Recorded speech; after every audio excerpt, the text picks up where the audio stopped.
우리 계속해서 하나님의 질문이라는 그런 시리즈로 말씀 우리가 살펴보고 있습니다. 오늘은 세 번째 시간입니다. 창세기 16장 6절부터 4절까지 말씀을 읽고 살펴보겠습니다. 창세기 16장 6절서부터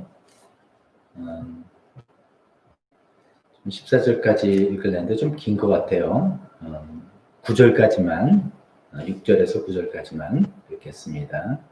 창세기 16장 6절에서 9절입니다. 아브라함이 사레에게 말하였다. 여보, 당신의 종이니 당신 마음대로 할 수 있지 않소. 당신이 좋을 대로 그에게 하기 바라오. 사레가 하갈을 학대하니 하갈이 사레 앞에서 도망하였다. 주님의 천사가 사마귀에 있는 샘 곁에서 하갈을 만났다. 그 샘은 수르로 가는 길 옆에 있다. 천사가 물었다. 사레의 종 하갈아, 내가 어디에서 와서 어디로 가는 길이냐? 하갈이 대답하였다. 나의 여주인 사레에게서 도망하여 나오는 길입니다. 주님의 천사가 그에게 말하였다. 너의 여주인에게로 돌아가서 그에게 복종하면서 살아라. 말씀입니다. 오늘 이제 하나님의 질문 세 번째 시간을 맞이해서 제목을 내가 어디서 와서 주님의 천사가 그 샘에서 하갈을 만나서 하갈에게 하는 그런 질문이죠. 주님의 천사라고 하지만 사실 하나님이라고 볼 수가 있죠. 하나님께서 하갈에게 내가 어디서 와서 어디로 가는 길이냐 이런 제목으로 말씀 전하겠습니다. 얼핏 보면 이 말씀이 하숙생 그 노래 있죠. 인생은 나그네 길 어디로 왔다가 어디로 가는가. 그러니까 인생은 좀 어디서 와서 어디로 가는가. 인생의 어떤 인생론이라고 할 수 있을까요? 그런 것을 연상케 하는 그런 내용입니다. 그래서 저도 이제 그런 식으로 생각을 해보다가 성경 말씀 본문을 쭉 읽어보니까 그런 건 좀 다르다. 그래서 이제 성경 본문에 충실하게 이 말씀을 증거해야 되겠다 생각을 했습니다. 이런 내용이죠. 우리가 인생을 살다 보면 때로는 어떤 막다른 골목에 막힌 듯한 그럴 때가 있습니다. 너무나 답답한 때죠. 벗어날 수도 없고 또 상황을 변화시킬 힘도 없는 그런 답답함. 그래서 현실을 도피하고만 싶은 그런 때가 한두 번은 우리가 다 있었을 것입니다. 되게 이제 가정에서도 이제 오늘 이 본문 말씀도 하갈이라는 여인이 가정에서 일어난 일이죠. 가정에서 부부 사이가 어려울 때 그럴 수도 있고요. 또 자녀와 관계, 부모님과 관계, 혹은 이제 고부 관계 이런 것에서 참 이게 던지고 버리고 갈 수도 없고 타고 있을 수도 없고 참 어려운 그런 거죠. 직장 생활도 그렇지 않습니까? 이렇게 돈 먹고 살라고 일을 하는 건데 직장에서 사람들과 관계, 상사와 관계 어렵다든지 주어진 업무가 너무 힘겨운 일이고 해결할 수 없는 일일 때 해야 되는 일이고 참 이게 끊어버리기도 어렵고 그렇다고 해내기도 힘겹고 이런 것이죠. 또 어떻게 보면 좀 너무 불행하다고 말할 수 있지만 교회에서도 우리가 그런 관계를 겪을 수가 있습니다. 교회에서 어떤 관계 안에서 참 끊기도 어렵고 또 이어가자니 너무너무 힘겹고 이런 모든 여러 가지 상황에 맞는 그런 상황 때 하나님께서 던지시는 질문이라고 볼 수가 있습니다. 이런 인간관계와 대인관계에서뿐만이 아니라 이제 우리가 지내는 지금 코로나 시대도 그런 것 같습니다. 코로나로 이제 경제적으로 타격을 받고 여러 가지 어려움이 있는 것뿐만이 아니라 이제 코로나 블루 그러지 않습니까? 전 국민의 한 절반 이상이 너무나도 마음속에 다 답답하고 그렇다고 해서 우리가 이걸 벗어날 수가 있습니까? 우리 힘으로 벗어날 수도 없고 그냥 꼼짝없이 현재에 갇혀 있으면서 막 답답하고 하는 그런 상황이기도 합니다. 이런 모든 상황에서 던지시는 하나님의 질문이 내가 어디서 와서 어디로 가는 길이냐 이런 질문이라고 볼 수가 있습니다. 창세기 16장을 우리가 읽었는데 창세기는 아브라함이 주인공이죠. 아브라함이 주인공이고 우리가 다 알다시피 그 아들 이삭이 태어나는 것이고 그래서 어쩌면 주인공은 아브라함, 이삭, 야곱 이렇게 요새 우리가 큐티하는 요셉 이렇게 되는 거죠. 이게 이제 메인 줄기가 이렇게 흘러가는데 하나님은 그런 주인공들에게만 관심이 있으신 게 아니라 오늘 이제 주인공인 오늘 본문의 주인공인 하갈 같은 이집트 사람, 또 노예, 여자 노예, 정말 볼일 별볼도 없는 그런 사람에게도 관심을 가지시고, 또 주인공의 그늘에 정말 그늘 뒤에 있는 사람들에게도 관심을 가지시고 이런 질문을 던지시는 것이죠. 그런 질문을 우리가 생각해 볼 텐데, 이제 제가 설교를 하다 보면 이제 그런 생각이 듭니다. 어떤 때는 성경 말씀을 제가 잘 요리를 해서 다 요리를 해서 여러분들에게 이렇게 딱 상을 차려주는, 그래서 이 말씀의 포인트는 이거고 또 우리가 적용 포인트는 적용점이 이겁니다라고 먼저 이렇게 말씀드리는 그런 경우도 있고, 또 어떤 때는 같이 그냥 요리하는 느낌으로 이 본문의 의미를 하나하나 따져가면서 그 요리를 해 나가는, 같이 하는 그런 느낌으로 전달할 때도 있는데, 오늘은 좀 후자의 마음입니다. 그래서 본문 내용을 하나하나 꼼꼼히 살펴보면서 그 의미가 이런 것이다 해석을 해가면서 설명을 드려보겠습니다. 먼저 이 본문의 상황은 하갈이 지금 도망가는 길에 있는 것이죠. 왜 도망가는지는 우리가 잘 압니다.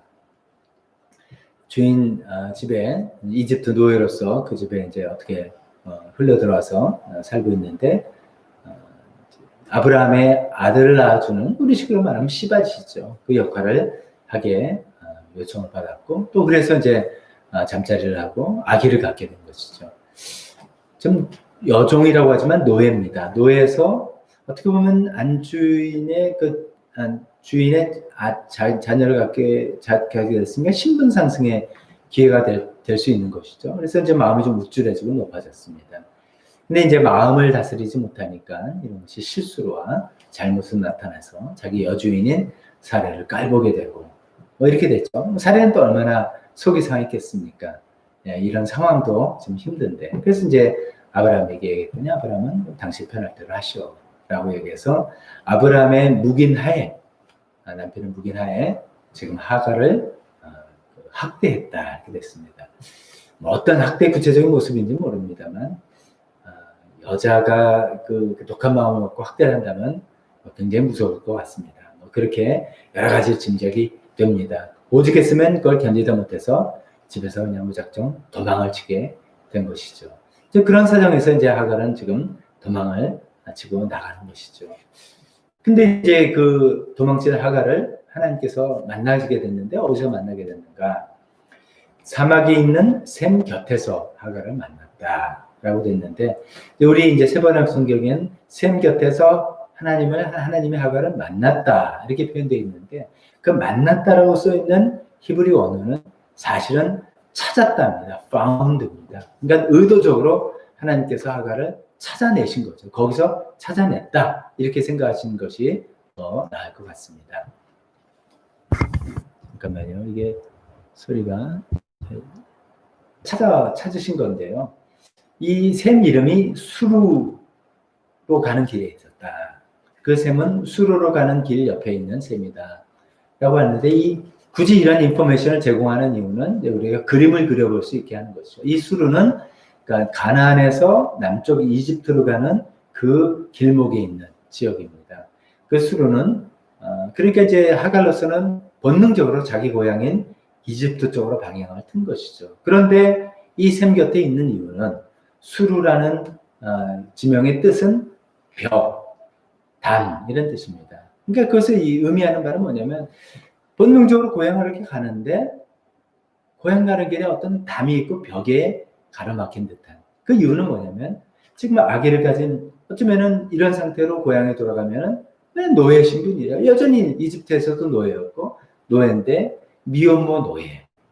이건 정말 비참한 그런 모습으로 고향을 갈 수는 없었던 것이죠. 그렇다고 해서 되돌아가서 자기 여주인에게 갈 수도 없는, 그러니까 진퇴양난, 이 수루라는 곳에 다 막혀서 더 이상 가지도 못하고 돌아가지도 못하는 이런 정말 곤란한 지경에 있는 그 하갈을 하나님께서 찾으셨다라는 그런 말씀입니다. 이런 이제 오도 가도 못하는 처지에 있는 인생을 하나님께서 불쌍히 여기시는 그런 좋으신 하나님이라는 것이죠. 그런 하나님께서 이제 하갈을 찾아서 우리 오늘 제목인 그 질문을 하십니다. 하갈아, 내가 어디서 와서 어디로 가는 길이냐? 이런 질문을 하십니다.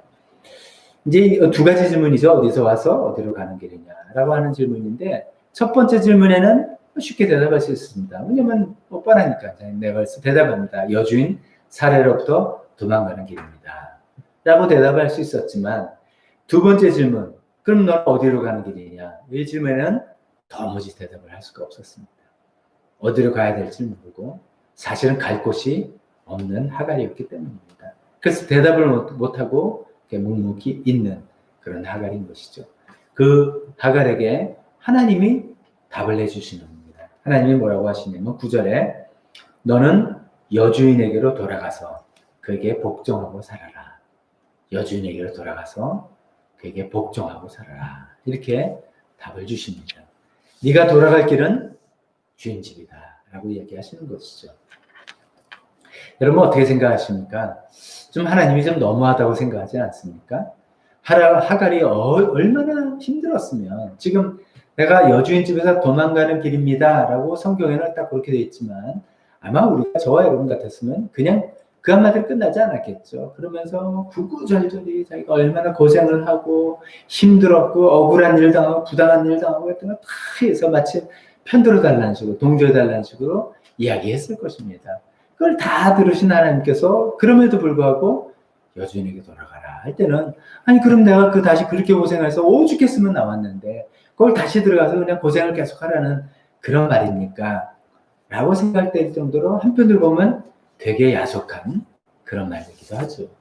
그런데 우리 하나님이 그런 분이실 리는 없죠. 그는 이제 이런 뜻을 담고 있습니다.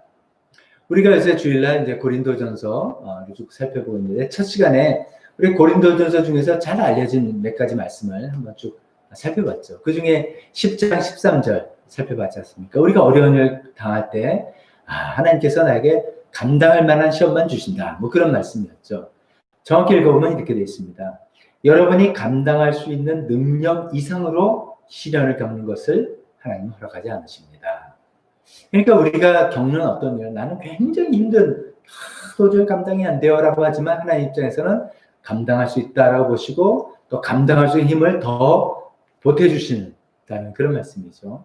그 다음 두 번째, 하나님께서는 시련과 함께 그것을 벗어날 길도 마련해 주셔서 여러분이 그 시련을 견뎌낼 수 있게 해주십니다. 그러니까 때로는 견딜 힘을 주시고 또 때로는 피할 길을 주신다라고 우리에게 말씀해 주시는 고린도전서 10장 13절 말씀을 여기 한번 우리가 적용해 볼 수 있습니다. 즉 하갈에게 여주인에게 돌아가라라는 것은 너는 고생해도 싸 어디 네가 도망을 가고 있느냐 고생해라 라는 뜻이 아니라 내가 너에게 감당할 수 있는 힘을 줄 테니까 그 너의 삶의 원래 자리로 다시 돌아가서 거기서 견디고 그것을 나가야 된다라는 그런 말씀을 하시는 것이죠. 그것을 좀 더 자세히 보면 이렇게 얘기했죠. 너는 그에게 복종하고 살아라. 9절에 이렇게 되어 있는데 이건 역시 이제 번역을 한 것이죠. 우리가 이해하기 좋게 번역한 건데 이 복종하고 살아라는 것을 히브리어로 직역을 해보면 이렇게 되어 있습니다. 너는 그녀의 손 아래서 스스로 고통을 당하게 해라. 이 말이 좀 안 맞죠. 그녀의 손 아래서, 여주인의 손 아래서, 손 밑에서 스스로 고통을 당하게 해라. 이게 이제 그러니까 이제 어색하니까 복종하고 살아라. 이렇게 이제 번역을 한 것인데 그 의미는 좀 있습니다. 이게 이제 스스로 이런 것이 들어가는 것을 우리가 이제 뭐 문법을 쓰면 제귀 대명사 혹은 제귀 동사 이렇게 표현하죠. 요즘 이제 뭐 가구들도 이제 딱 완제품 돼 있는 게 아니라 아케아 가면은 사가지고 조립을 직접 하지 않습니까? 그래서 DIY, do it yourself, 스스로 한다. 제귀, 뭐 그런 뜻입니다. 뭐 그런 것 같은 이제 우리말 문법에는 없는 그런 이제 문법 내용이죠. 스스로 나에게 뭐를 하게 한다라는 뜻이죠. 그러니까 네가 고통을 가서 당하는 게 아니라 너는 고통받아 싸. 네가 어딜 도망가. 너는 종인 주제, 하인인 주제 고통받아라가 아니라 스스로 고통을 당해라.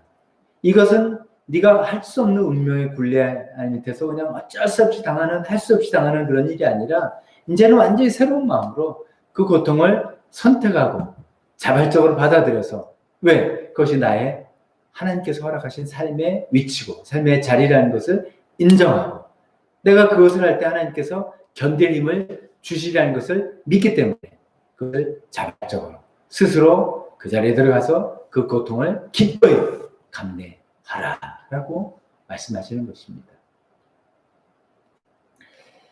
하나님께서 이렇게 말씀하시면서 이 말씀을 가만히 생각해보면 그렇죠. 우리가 지금은 신분제가 없죠. 그래서 노예도 없고 하인도 없습니다만 우리가 회사에서 누구 밑에서 일한다든지 어떤 윗사람 아랫사람 있다든지 그럴 수도 있잖아요. 우리가 그런 걸 떠나서 우리가 노예도 아니고 난 내 윗사람도 없고 난 모든 일을 그냥 내 마음대로 하라고 해도 우리가 아까 처음에 이야기한 답답한 상황, 꽉 막힌 듯한 상황, 이런 상황에서 뭔가 내가 이 일을 억지로 정말 별 수가 없고 나는 이게 내 팔짱가 보다 난 이게 뭐냐 이렇게 해서 억울한 마음으로 억지로 그것을 한다면 그 삶은 노예의 삶이다. 그거는 하인의 삶이에요. 그거는 내 인생 굴레에 내가 스스로 메고 살아가는 불쌍한 그런 인생이죠. 그렇지만 비록 노예를 할지라도 비록 아랫사람이라 할지라도 내가 이것은 오케이 내가 원하는 것은 아니지만 이것이 내가 감당해야 될 일이라면 하겠다. 자발적으로 내가 선택해서 자유롭게 내가 결정해서 나간다면 나는 주인이다. 인생의 주인이라는 거죠. 더 이상 나는 인생의 종이 아니라 노예가 아니라 내가 주인 돼서 능동적으로 내가 살아가는 그 삶이 된다는 말씀이죠.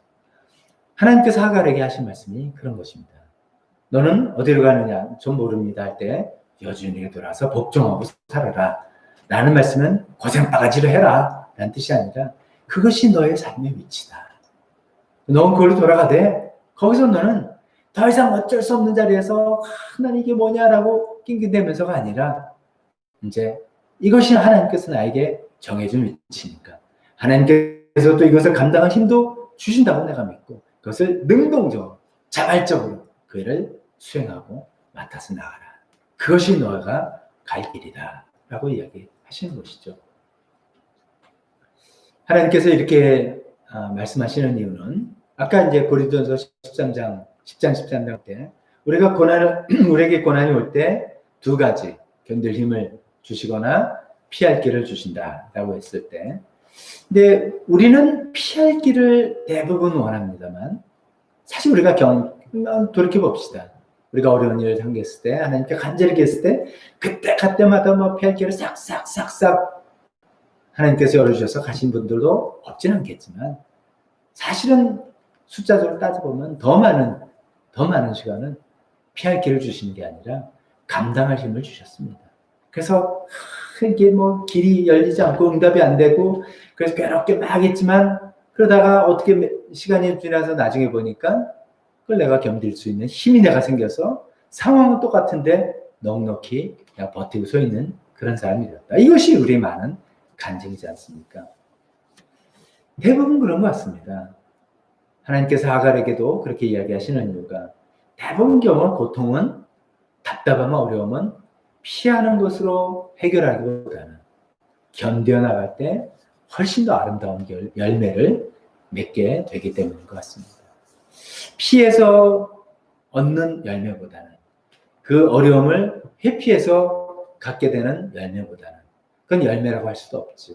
그것을 견디고 버티고 나갔을 때 맺게 되는 열매가 훨씬 더 아름답고 그것이 훨씬 더 하나님께서 맺어주신 열매다라고 우리가 생각할 수 있는 열매가 생기는 것이죠. 저도 아마 여러분들 다 마찬가지일 겁니다. 저도 겪어보니까 시간이 지금 너무 확 막혀있고 답답하고 해결이 안 되고 움찔달싹 못하고 벗어버리고 싶지만 그러지도 못하고 그런 상황이지만 꾹 참고 인나다 보고 시간이 지나다 보니까 좀 어떻게 보니까 상황도 좀 바뀌고 어떤 관계 문제였다면 관계 다이내믹도 좀 바뀌고 나의 마음가짐 또 상대방의 마음가짐도 바뀌고 이렇게 좀 바뀌게 되는 걸 보더라고요. 내가 굳이 뭘 노력해서가 아니라 상황이 이렇게 바뀌게 되는 거죠. 근데 그런 것을 위해서는 오래 버티고 견디고 스스로 고통을 당하게 하는 능동적으로 내 고통을 감내하리라 라고 하고 머물러 있을 때 그런 일을 겪게 되더라는 것이죠. 하나님께서 이제 그런 일 때문에 하나님께서 많은 일들을 이렇게 주신 하갈에게 그렇게 이야기하시는 것 같습니다. 근데 오늘 하갈에게는 덧붙여서 축복을 약속하십니다. 그렇게 해서 이제 대부분은 잘 버티고 있다 보면 하나님께 뭐 아름답게 될 것이다라고 이야기하는 것에 덧붙여서 축복을 약속해 준다는 거죠. 그 축복의 내용이 10절과 12절에 나오는데 10절에 이렇게 되어 있습니다. 내가 너에게 많은 자손을 주겠다. 자손이 셀 수도 없을 만큼 불어나게 하겠다. 많은 자손을 준다는 것이죠. 우리는 이제 성경을 항상 결론적으로 보니까 뭐 그렇지, 하갈 그렇게 통해서 이스마엘 낳고 이스마엘도 큰 민족을 이루고 그 아랍의 조상이 됐다더라 이렇게 알고 있지만 지금 그 상황에서는 지금 아기를 지금 낳을 수 있는지 없는지도 모르는 거고요. 이런 상황에서 큰 어떤 든든한 집안과 배경 없이 이 애가 나와서 성장해서 또 뭐 이렇게 뭐 무리를 이고 이거 도저히 뭐 기대하기 힘든 그런 상황입니다. 그런 상황인데 많은 자손, 셀 수도 없는 만큼 불안하게 해주겠다. 이거 어디서 들어본 표현 아닙니까? 셀 수도 없을 만큼 불안하게 하겠다. 그렇습니다. 이거 아브라함에게 하신 약속이죠. 밤하늘의 별처럼 바닷가의 모래처럼 셀 수도 없게 되겠다. 하나님께서는 이 이집트의 여정, 이집트의 노예인 하갈에게 마치 아브라함과 동격으로 무대에서 이런 놀라운 축복을 주십니다. 게다가 12절에는 그 아들은 들나귀처럼 될 것이고 모든 사람과 싸울 것이고 모든 사람 또한 그와 싸울 것이다. 그는 자기의 친족과 대결하며 살아가게 될 것이다 라고 얘기했습니다. 근데 어떻게 얼핏 보면은 이 사람은 뭐 맨날 이렇게 뭐 트러블 메이커구나. 어디 가도 사람과 싸우고 막 왜 그래 사람이 그렇게 될 거라고 볼 수도 있겠지만 이게 이제 축복문의 일부거든요. 다 이게 축복의 내용입니다. 그러니까 이제 트러블 메이커라 볼 수도 있겠지만 그보다는 이 사람은 대결하면 이긴다는 거예요. 매 사람과 대결해서 늘 승리자가 돼서 군림하는 자 윗자리에 높이 올려가는 위대한 뛰어난 사람이 된다라는 그런 축복의 내용입니다. 하나님께서는 하갈에게 그런 축복까지도 약속해 주신 것이죠. 근데 우리가 여기서 이제 관심 가질 거는 우리에게는 뭐 또 자손의 후손들보다 다른 이제 우리에게 필요한 축복을 주시겠죠. 그렇게 축복으로 주시는 자손의 이름을 하나님께서 또 이름을 정해 주셨어요. 이름을 정해 주신 건 특별한 것이죠. 이름을 뭐라고 정해 주셨냐면 이스마엘이라고 정해 주셨습니다. 그러면서 이스마엘의 뜻은 하나님이 들으신다. 혹은 들으시는 하나님.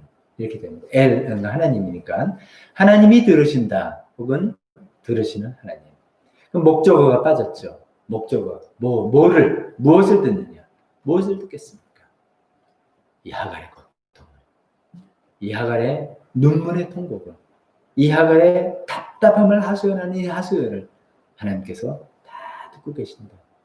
다 듣고 계시고 그러면서 어쩔 때는 피할 길을 주시겠지만 지금 여기서는 견딜 힘을 주시고 그러나 네가 버티고 있으면 내가 너를 축복해서 네가 아름다운 열매를 네가 여주인에게 돌아가서 어쩔 수 없이 당하는 고통으로서가 아니라 네가 능동적으로 자발적으로 선택해서 그 밑에 있으면 내가 너를 반드시 복을 줄 테니까 너는 버티고 있어라 라고 하면서 하갈의 그 눈물 흐르는 고통과 억울한 하소연과 이 모든 것을 다 들어주시는 그런 하나님입니다.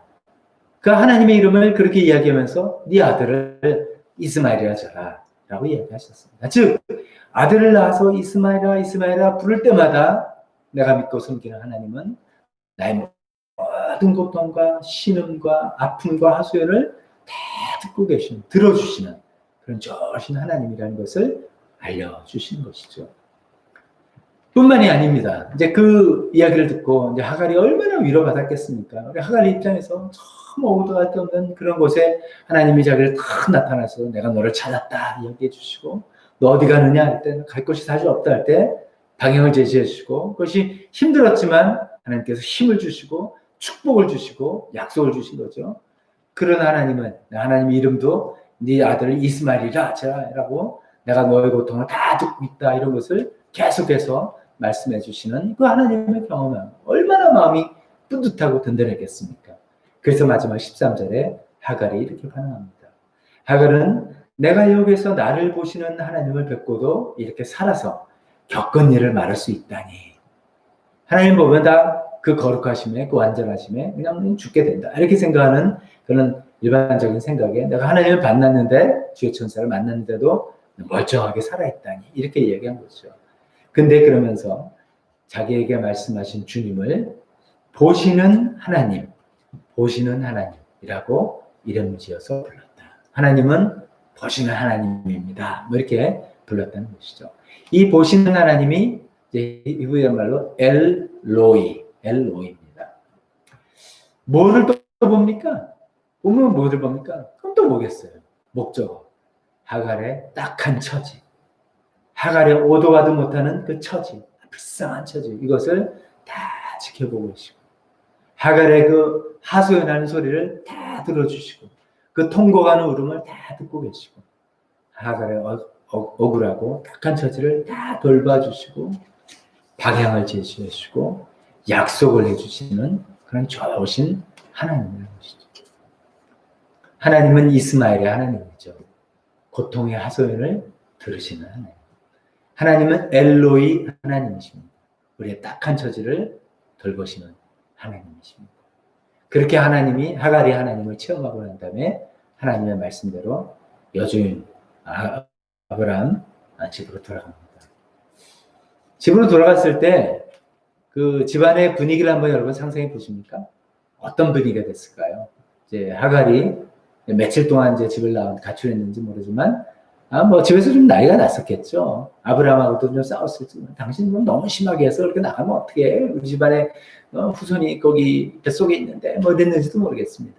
그게 며칠 됐는지 모르다가 하갈이 다시 돌아왔을 때 반응이 한번 잘했다 그랬는지, 사라의 반응은 또 어땠을까요? 되게 썰렁하지 않았을까요? 좀 이게 뭐 좋게 곱게 나가지는 않았을 것 같습니다. 모르죠. 또 뭐, 얘는 함부로 닮으면 안 되겠구나. 내가 좀 더 부수려야 되겠다. 뭐 그랬는지.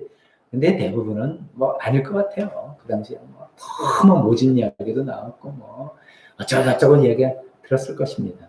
하지만 하갈의 마음은 달라진 것이죠.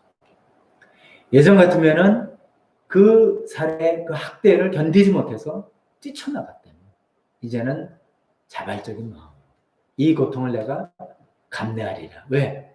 이것이 하나님께서 나에게 부르신 삶의 자리이기 때문에. 그리고 이 자리를 지킬 때 하나님께서 나에게 견딜 힘을 주시겠다고 하셨기 때문에. 그리고 이것을 지킬 때 하나님께서 축복을 약속하셨기 때문에. 이렇게 능동적인 자발적인 마음으로 그 이야기, 그 모든 상황을 견뎌나갔을 것입니다. 힘들지만 견뎠을 것입니다. 힘들지만 이스마엘의 하나님, 나의 고통의 하소연을 듣고 계시는 하나님을 의지하면서, 힘들지만 엘로이 하나님, 나의 힘든 처지를 돌보시는 하나님을 믿고 의지하면서 견뎌 나갔을 것입니다. 자, 이것이 하갈의 이야기입니다. 네, 이것이 우리의 이야기가 될 수 있으면 좋겠습니다. 결론을 적읍시다. 하나님의 질문의 세 번째에는 하나님께서 내가 어디서 와서 어디로 가는 길이냐 질문하십니다. 우리도 때로는 너무나 견디기 힘든 어떤 현실에서 너무 벗어나고 싶은 마음, 다 때려치고 싶은 마음, 어디 도망가고 싶은 마음, 포기하고 싶은 마음 들 수도 있을 것입니다. 어쩌면 하갈처럼 이미 도피하고 있는 중인지도 모릅니다. 그리고 나중에도, 지금은 아니라도 나중에 그런 일이 우리에게 생길 수도 있습니다. 그럴 때 이 질문을 떠올려 보면 좋겠습니다. 하나님께서 이 질문을 하신 그 의중은 그렇게 힘든 현실을 견뎌 나가라는 말씀입니다. 그 현실을 피하지 말고 견뎌 나가라는 그런 말씀이죠. 견디되 어쩔 수 없이 견디는 게 아니라, 달리 방도가 없어서 견디는 게 아니라, 그냥 고통을 당하면서 내 스스로 당하리라 견디는 그런 자세로, 주인의, 인생의 주인의 자세로 이 고통을 견뎌 나가보라는 것이죠. 그 안에 놀라운 축복이 있고 아름다운 열매가 있고 하나님의 약속이 담겨져 있기 때문입니다. 두 번째 우리가 생각해 볼 것은, 고통을 제거해 주는 대신에 안타까운 마음으로 들어주시는 하나님을 믿고 신뢰하자. 이런 것입니다. 우리가 보통 이제 기도를 한다면 사실은 대부분 기도는 피할 길을 주세요라는 기도일 겁니다. 하나님 어떤 문제가 생겼는데 하나님 문제를 해결해 주세요라는 것은 그 문제에서 피할 길을 주세요. 그것이 어떤 돈 문제든 어떤 직장에서 문제든 사업의 문제든 관계 문제든 피할 길을 주세요. 해결해 주세요라는 것인데 아까 우리가 살펴봤듯이 해결길을 톡톡 주실 때도 있지만 많은 경우 하나님께서는 그거보다는 견딜 힘을 주시는데 그 견딜 힘을 우리가 받을 때 우리가 기억해야 될 것은 하나님은 이스마엘의 하나님이시다. 우리의 고통스러운 신음을 들어주시는, 듣고 계시는 하나님이시다. 또 하나님은 엘로히의 하나님이시다. 우리의 고통은 딱한 처지를 보고 계시는, 들여다보고 계시고 돌보시는 그런 하나님이다 하는 것을 꼭 기억하면서 우리가 견딜 힘을 주시는 힘을 가지고 이상을 잘 견딜 때 어쩌면 우리 인격이 변화되기도 하고 하나님의 때가 되면 안타깝게 상황이 변화되고 해결되는 그런 일들을 경험해 봤으면 좋겠습니다. 하나님께서 하갈에게 내가 어디로 가는 길이냐 할 때 하갈이 대답을 하지 못했다 그랬죠. 그 대답은 딱 한 가지죠. 하갈이 가야 될 길은 하나님께 가는 길. 저와 여러분들이 가야 될 길은 하나님께 가는 길이죠. 이스마엘의 하나님께, 엘로히의 하나님께 가는 길. 그 길밖에 없습니다. 다 같이 기도하겠습니다. 하나님 아버지 오늘 또 하나님께서 세 번째 질문을 해주십니다. 내가 어디서 왔으며 어디로 가는 길이냐 라는 질문을 할 때 하나님대로 우리도 대답을 할 수가 없는 그런 경우가 참 많이 있습니다. 이 답답한 현실 가운데 해결책도 없고 갈 데도 없는 그런 경우도 많이 있습니다. 하나님께서 때로는 우리에게 그 자리에 머물러 있으면서 그 고통을 겪으면서 그러나 할 수 없이 당하는 것이 아니라 이제는 능동적으로 이것이 삶의 자리라는 것을 인정하면서 하나님께서 견딜 힘을 주실 거라는 것을 바라보면서 견뎌나가로 하는 하나님의 금성이 우리에게도 주는 거라면 그렇게 견딜 수 있게 되기를 원합니다. 우리가 그렇게 결단하오니 하나님 약속하신 견딜 힘을 허락해 주시옵소서. 예수님의 이름으로 기도